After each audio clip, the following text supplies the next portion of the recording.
Epidemiološke razmere v naši državi se še naprej izboljšujejo. 7-dnevno povprečje se počasi približuje meji postavljeni za prehod v zeleno fazo načrta sproščanja ukrepov, ki je postavljena pri 300 povprečnih okužbah v zadnjih 7 dnevih. Danes to povprečje znaša 309. Kar se tiče obarvanosti regij, imamo trenutno 5 regij obarvanih rumeno. Te regije so Primorsko-Notranjska, Osrednjeslovenska, Jugovzhodna Slovenija, Obalno-kraška in pa Zasavska regija. Ostalih 7 regij pa je trenutno obarvanih v zeleno. Tudi število aktivnih primerov okužbe s COVID-19 se še naprej znižuje. Trenutno je aktivnih okužb v državi 5360. Slednje je zagotovo tudi posledica vedno večjega števila cepljenih proti COVID-19. In sicer podatki kažejo, da je bilo s prvim odmerkom doslej cepljenih 633 571 oseb, z vsemi odmerki pa 341 055. Sicer pa je bilo včeraj skupaj opravljenih 3558 PCR testov in pa 44 113 hitrih antigenskih testov. S PCR testi je bilo včeraj potrjenih 326 novih okužb. Kot bomo videli iz prve današnje tabele, je delež pozitivnih PCR testov včeraj znašal 9,2% in če primerjamo ta odstotek z odstotkom izpred enega tedna, ugotovimo, da je nižji, saj je pred enim tednom, se pravi na dan 17. maja, delež pozitivnih PCR testov znašal 11,7%. Tudi razmere v naših bolnišnicah se še naprej izboljšujejo. Danes je tako skupaj zasedenih 295 COVID-19 postelj, od tega 92 na oddelkih intenzivne terapije. Na novo je bilo včeraj v naše bolnišnice sprejetih 20 COVID pacientov, iz bolnišnic pa je bilo skupaj odpuščenih 38 oseb. Življenje so žal izgubile še 3 osebe.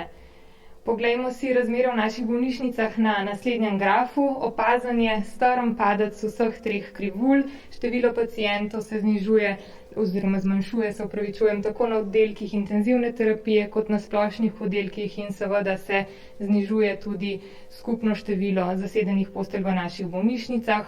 To potrjuje tudi naslednja tabela, ki prikazuje numerične podatke o zasedenosti postelj v naših bolnišnicah.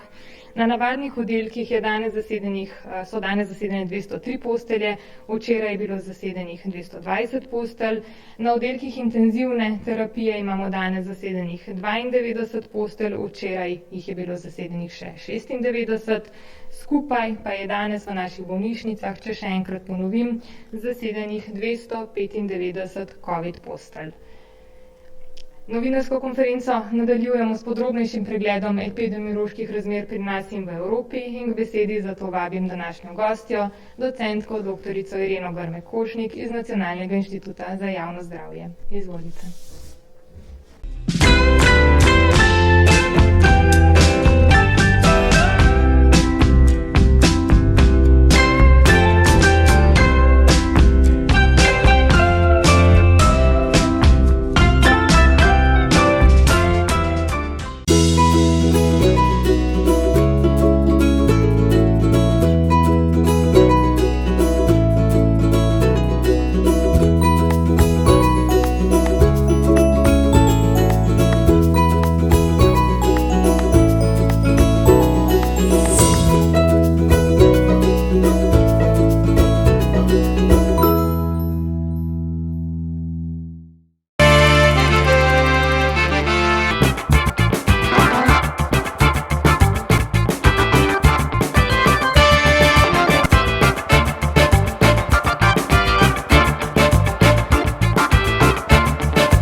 Lepo pozdravljeni. Prihajam iz Nacionalnega inštituta za javno zdravje območne enote Kranj. Na kratko bi vam rada predstavila epidemiološke razmere v svetu, Evropi in Sloveniji. Kot veste, od začetka leta 2020 smo v epidemiji koronavirusa. Svetovna zdravstvena organizacija je poročala o kar 167 milijonih potrjenih primerov okužb, potem 3,5 milijonov smrti. Po predvidevanjih strokovnjakov pa je v bistvu smrti kar 2 do 3-krat več. Torej imamo opravka za 7 ali 10 milijona smrti. Spodbudna informacija je, da smo v tem obdobju že uporabili 1,5 milijarde doz cepiva. Epidemija je po kontinentih do 24. maja 2021 dosegla neslutene razsežnosti. V ZDA tako kar 66 milijonov okužb, v Evropi 54 milijonov, jugovzhodna Azija 30, Bližnji vzhod 10 milijonov, Afrika 3,5 milijona, zahodni Pacifik skoraj 3 milijone. Prav gotovo so te številke še podcenjene.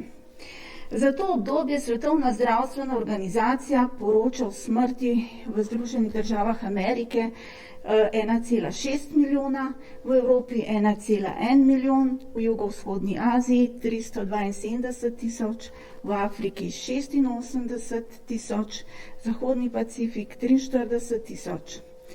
Če si ogledamo 14-dnevno število potrjenih primerov na 100 tisoč prebivalcev v Evropi v obdobju 16. in 17. tedna letos in potem še en teden kasneje, vidimo, da se položaj izboljšuje. Oranžno barvo nadomešča rumena. Trendi kazalnikov so v več državah stabilni in se zmanjšujejo. Absolutne vrednosti več kazalnikov, tudi zasedenost bolnišnic in intenzivnih enot, pa ostajajo visoke, kar kaže na razširjen prenos. Do konca 17. tedna je bila 14-dnevna stopnja okuženosti v Evropi na podlagi podatkov, ki jih je podal Evropski center za nadzor okužb, iz uradnih nacionalnih virov 30 držav, 224 z razponom 18 do 577 na 100 tisoč prebivalcev, kar kaže, da se stopnja že 6 tednov zmanjšuje.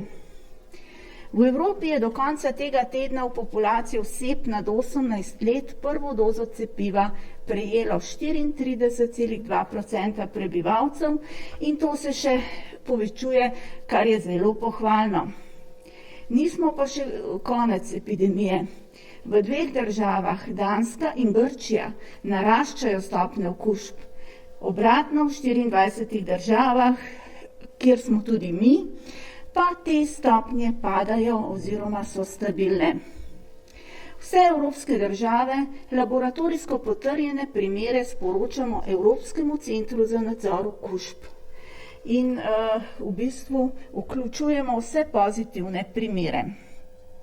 Stopnje okužb so odvisne od več dejavnikov, med drugim tudi od stopnje testiranja. V Evropi zelo veliko testiramo. Tedenske stopnje testiranj za 19. teden, ki so bile na voljo za 29 držav, so se gibale od 721 do kar 69.880 testov na 100 tisoč prebivalcev. Danska je največ testira in je imela najvišjo stopnjo testiranja, sledile so ji Ciper, Grčija, Češka. Podatki za 19. teden kažejo v bolnišnicah 6,5 pacientov na 100 tisoč prebivalcev in kar 5,4 novih sprejemov na 100 tisoč prebivalcev.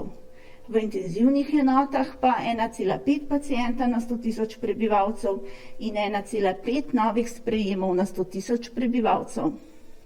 Bolnišnična in zasedenost, kot tudi zasedenost v intenzivnih enotah, ostaja še vedno visoka, vsaj 25% najvišje rasti med epidemijo. Smrtnost med 22 državami z visoko 14-dnevno stopnjo smrtnosti so opazili tako naprimer povečanje v Latviji, v 22 državah, kjer se nahajamo tudi mi, pa je trend smrtnosti stabilen in padajoč, že kar 1 do 8 tednov. Potrjeni primeri po regijah na 100 tisoč prebivalcev kažejo na to, da prehajamo iz rumene v zeleno fazo. 326 potrjenih primerov v preteklem dnevu pač tudi kaže na to, ne? Največji vir okužbe še vedno ostaja lokalni vir. Kot veste, je epidemija podaljšana do 15. junija 2021. V to epidemijo drugega vala smo vstopili 18. oktobra 2020. Takrat smo imeli 140 okužb na 100 tisoč prebivalcev in bilo je v bistvu 250 pacientov v bolnišnicah in 50 pacientov v intenzivnih terapijah, tako da verjetno bo epidemija končana, ko bomo dosegli nazaj te številke. Se pravi, manj kot 50 pacientov v intenzivnih enotah in manj kot 250 pacientov v bolnišnicah. Krivulje okužb 7-dnevnega povprečja po regijah postajajo vedno bliže, tukaj vidimo lepo na tem grafu, in to prehajanje iz rumene v zeleno fazo. Ravno tako tudi zemljevid občin, naprej, kaže deleže okuženih in ta naša Slovenija postaja vedno bolj rumena. Skratka, v zeleno fazo bomo prešli, ko bo dnevnih primerov povprečno 7-dnevno povprečje manj kot 300. V tej zeleni fazi imamo že tudi načrt sproščanja ukrepov. V bistvu, kot vidite, je dodano prebolevnik, cepljen, testiranec in pa v bistvu določene omejitve še vedno ostajajo. Zdaj bi vam pa rada, verjetno se vsi sprašujete tudi o tem, kaj nas čaka, in v bistvu iz podatkov v literaturi sem našla neke poti, neke scenarije za pandemijo COVID-19, katero bi vam rada predstavila. Kot veste, pandemijo spremljajo različni odzivi v različnih državah. Prišlo je do izjemnega napredka v znanosti in razumevanju virusa SARS-CoV-2, pa tudi izrednega napredka v razvoju cepiv proti bolezni COVID-19. Vendar še vedno obstaja negotovost. Kaj se bo zgodilo naprej, je seveda odvisno od večjih zadev. Tako je to odvisno od ukrepov in upoštevanja teh ukrepov. Nadalje od odločitve vlad o tem, kako se odzvati na pandemijo, nadalje od napredka pri razvoju cepiv in znanosti, pa tudi znanosti, ki se v bistvu osredotoča, kako končati pandemijo in se naučiti, kako zmanjšati vplive prihodnjih zoonoz. Delno pa tudi od tega, v kolikšni meri se lahko združi mednarodna skupnost v prizadevanjih za nadzor COVID-19. V tem trenutku, na primer, že vemo, da je potrebna velika precepljenost prebivalstva 60, 70 in več, ki bo nudila dolgotrajno zaščito in bo učinkovita za preprečevanje prenosa virusa. Veliko tveganje je v tem trenutku, da bi ukrepe, kot so nošenje mask, fizična distanca, zračenje in higieno rok opustili prezgodaj. Države, skupnosti in posamezniki moramo biti pripravljeni na dolgoročno spoprijemanje z ukrepi, ki nam vseeno omogočajo kolikor toliko normalno življenje. Država ni varna, dokler niso varne vse države. To je globalen pristop k dobavi cepiv, ki bo vrnil države na raven normalnosti. Verjetno virus SARS-CoV-2 ne bo več mogoče globalno zakoreniniti, nikoli več, ker ima ta virus rezervoar pri živalih in ker ni mogoče doseči popolne stopnje imunske zaščite. Zaradi nastajajočih različic bo potreben nadaljnji razvoj cepiv. Kaže se potreba po razvoju trajne strategije za spoprijemanje z endemičnimi boleznimi. Scenarijev je več. Možen scenarij je, da nova generacija cepiva COVID-19 postane učinkovita proti vsem različicam tega virusa, koronavirusov. V tem primeru bi virusni nadzor lahko učinkovito izvajali v vseh državah in bi dosegli nek globalen nadzor. Vendar so še drugi scenariji.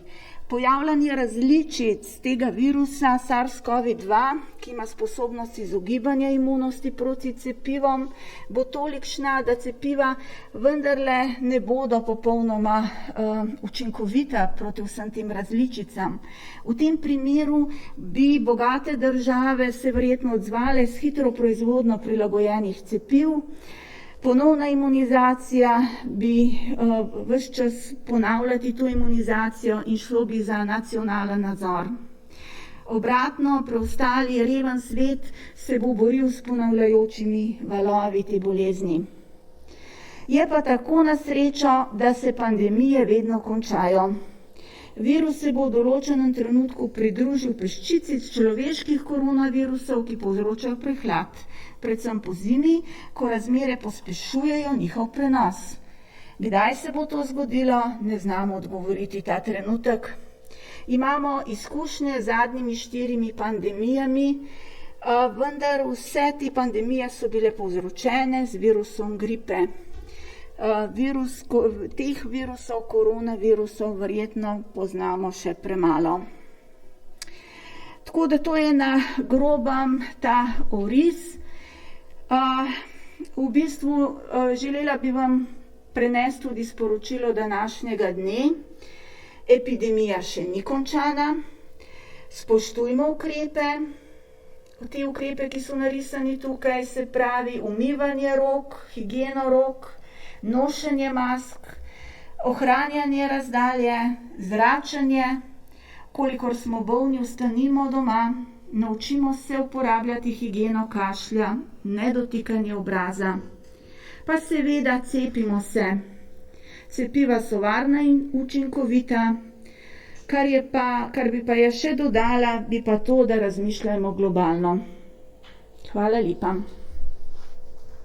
Hvala lepa tudi vam za vašo predstavitev. Prehajamo k novinarskim vprašanjem. Prvega bo zastavila gospa Sergeja Hadner. Hvala, Žurnal 24. Pozdravljeni, izvolite. Ja, lepo pozdravljeni. Jaz bi rada vprašala, glede na to, da Slovenija prihaja v zeleno fazo, jutri naj bi prišla v zeleno fazo. Vas sprašujem kot članico strokovne skupine. Včeraj je vodja strokovne skupine, dr. Logarjeva, nekako napovedala, da bi tudi v zeleni fazi veljali nekateri ukrepi, oziroma da obstaja možnost, da bi v zeleni fazi ukrepe razdelili na 2 dela, takrat, ko so okužbe nad 100 in okužbe pod 100. Pa me zanima, koliko lahko pojasnite, kakšni dodatni ukrepi bi še veljali in kako bi bilo s to razdelitvijo na 2 skupini ukrepov. Hvala lepa. Hvala tudi vam za vprašanje. Včeraj na strokovni skupini smo govorili o tem. Tukaj ne gre za dodatne ukrepe, gre pa za podaljšanje ukrepov za čas epidemije. Lahko, da bomo prišli v zeleno fazo v nekaj dneh. Ni še čisto jasno, če bo to jutri, če bo to ta teden. Predvidevamo, da bo verjetno naslednji teden. Ampak naslednji teden bomo v zeleni fazi, vendar še vedno bomo v epidemiji. In za čas epidemije vemo, da ne moremo opustiti ukrepov, kot so razdalje, kot so higiena rok, kot je tudi nošnja mask, ukolikor smo v zaprtih prostorih ali pa tudi zunaj, kjer ne moremo vzdrževati razdalje. Tako da bo verjetno tudi uradno prišlo do tega pravila, da se ukrepi podaljšajo, s čimer ne gre za neke nove ukrepe, ampak kot sem že v svojem predavanju prej predstavila, se moramo naučiti živeti s to boleznijo in pač podaljšati razmere, ker drugače nam lahko sledi katastrofa. Ponovni zagoni, ponovne okužbe, kar si seveda ne želimo. Hvala lepa za vaš odgovor. Sledi vprašanje TV Slovenija. Izvolite. Dober dan, Rajka Pupovac, TV Slovenija. Imam dve vprašanji. Prvo je, cepilni centri so dobili manj cepiva, kot so pričakovali. Zakaj in kdaj bodo dobili več cepiva? Drugo vprašanje pa glede prebolevnikov in to tistih, ki potrebujejo le en odmerek, ker je pač minilo manj kot 8 mesecev od njihove bolezni. Pravijo, da se srečujejo z veliko težavami v cepilnih centrih, da dobivajo tudi cepilni centri strani NIJZ-ja vsake 3 dni drugačno razlago, kaj naj vpišejo na kartonček. Torej, zgodi se, da nekateri dobijo en odmerek, pa bi morali, nekaterim je zavedeno, da je prvi odmerek, čeprav bi morali pisati drugi. Kaj torej velja pri prebolevnikih? Torej, ko je manj kot 8 mesecev minilo, ne, torej. Tudi glede testiranja potem v vzgoji in izobraževanju, upam, da ste me razumeli. Hvala lepa za vprašanje. Moram povedati, da se s tem ne ukvarjam. Glede dobave cepiv vam ne znam odgovoriti. Glede prebolevnikov pa mislim, da so pravila jasna. Tudi s tem se ne ukvarjam. V bistvu boste morali drugje najti odgovore, poiskati odgovore. Vem pa to, da se minister trudi, da bi že prva doza po preboleli cepiva, po preboleli bolezni v bistvu dala potrdilo, uradno potrdilo za prestop mej. Trudi se pa naš minister z našimi sosedami, državami, a ne, tako da nas bodo priznale tudi prebolevnike. Samo z eno dozo. Toliko vem, ja, prosim. Hvala lepa. Še eno prijavo imamo in sicer strani Planeta TV. Domen, izvolite. Ja, pozdravljeni. Mene pa zanima, zdaj za praktično vse dejavnosti je opredeljeno na semaforju ukrepov, kdaj in pač pod kakšnimi pogoji večinoma se lahko sproščajo, razen za diskoteke. Ste že razpravljali tudi o tem, pod kakšnimi pogoji, kdaj bi se vseeno lahko diskoteke odprle, ker morda v katerih drugih državah o tem že razmišljajo in jih že odpirajo. In pa zanima me še, kdaj bi potem vseeno lahko odvrgli v zaprtih prostorih ali pa vsaj zunaj tudi maske.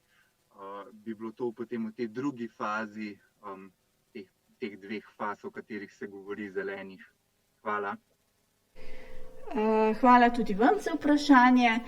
Zdaj, kar se tiče diskotek, lahko povem, da se o tem nismo pogovarjali, še vedno smo v epidemiji. Kot sem že prej nakazala, v bistvu smo to epidemijo začeli, ko smo imeli 140 okuženih oziroma 140 hospitaliziranih pacientov in 50 v intenzivnih enotah. Zdaj trenutno, kot smo videli današnje podatke, vidimo, da naše bolnišnice so še vedno kar obremenjene in ravno bolnišnica je tisto mesto, katerega želimo s temi ukrepi razbremeniti, a ne? Tako da zaenkrat vam tudi na to vprašanje žal ne znam odgovoriti. Hvala lepa. Še eno prijavo smo dobili in sicer Svet na kanalu A, izvolite. Ja, živijo, jaz bi pa imela eno vprašanje. Kdaj se lahko obetamo sproščanje ukrepov za prihod tujih turistov? Torej recimo, da bi lahko vstopili tudi s hitrim testom v državo. Hvala. Prehod tujih turistov, mislim, da lahko že sedaj turisti hodijo oziroma ja, prehoda v državo s hitrimi testi iz rdečih držav vsekakor še ni in tudi o tem nismo razpravljali, v bistvu bo to še podaljšano. Hvala do lepa. konca epidemije verjetno. Hvala lepa za pojasnilo. Gospod Anderle ima še eno vprašanje, izvolite. Ja, zanima me še glede te razlike, recimo v gostilnah je zdaj v pogojih PCT dovoljeno brez maske seveda zaužiti hrano in pijačo v notranjosti, medtem ko se lastniki kinematografov pritožujejo, da pri njih zaenkrat to ne velja. Kakšno je tukaj vaše stališče strokovne skupine? Bi bilo pač smiselno tukaj izenačiti pogoje za vse, glede na to, da tudi v kinematografih bodo veljali pogoji PCT? Ja, poglejte, v bistvu se sprošča po programu. Zdaj, v bistvu glede na to, da prehajamo v zeleno fazo, verjetno bodo določene priložnosti oziroma ukrepi tukaj tudi se spremenili, tako da počakajmo in v bistvu na naslednji teden. Hvala lepa. Še kakšno vprašanje morda? Kot kaže, smo s tem izčrpali vsa vprašanja. Hvala lepa za predstavitev in vsa pojasnila. Hvala tudi vam. Nasvidenje.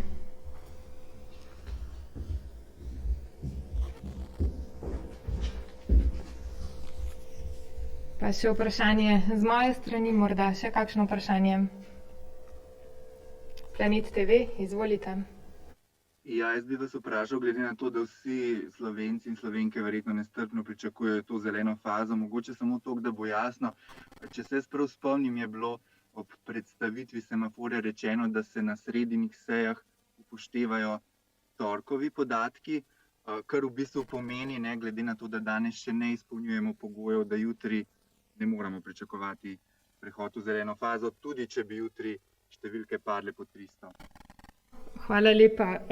Mislim, da ste malenkost zamešali dneve. Ob sredah se seveda pogleda podatke za en dan nazaj, se pravi, to so torkovi podatki.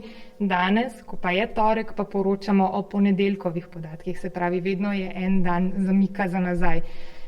Kot vsako sredo bo tudi to sredo vlada opravila posvetovanje s svetovalno skupino oziroma strokovno skupino pri Ministrstvu za zdravje in potem bo na podlagi aktualnih podatkov in tudi trendov, kako se bo epidemija odvijala vnaprej, odločila, kako je z podaljšanjem trenutno veljavnih ukrepov.